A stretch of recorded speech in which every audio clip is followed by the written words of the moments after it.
groove to the beat, understanding, dance off.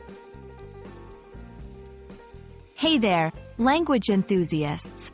Today, we're going to dive deep into a fun and energetic phrase that you might hear in pop culture or in real-life situations. Dance off.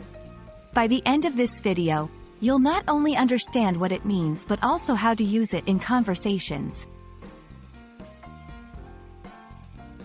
The phrase, dance off, is a compound noun made up of two parts.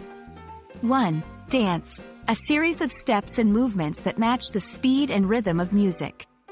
2. Off, in this context, it suggests a competition or challenge between two or more parties.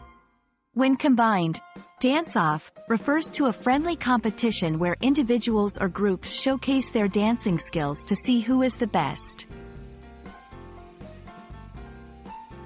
To ensure you fully grasp the term, let's see how dance off can be used in various sentences. 1. Did you see the dance off between Jake and Lisa at the party last night? 2. The two dance crews had a dance off in the middle of the street.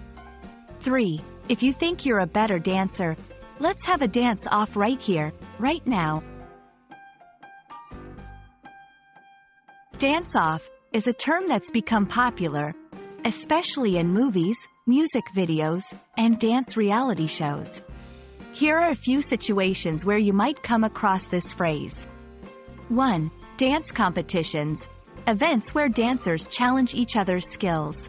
2. Parties or gatherings. Sometimes, friends might challenge each other just for fun.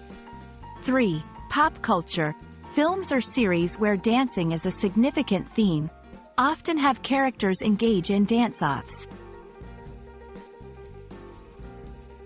And there you have it. The next time you hear or read about a dance-off, you'll know exactly what's going on. It's all about the thrill of the dance and the friendly challenge of showing off one's moves. Hope this video helped you understand this lively term better. Keep dancing and keep learning.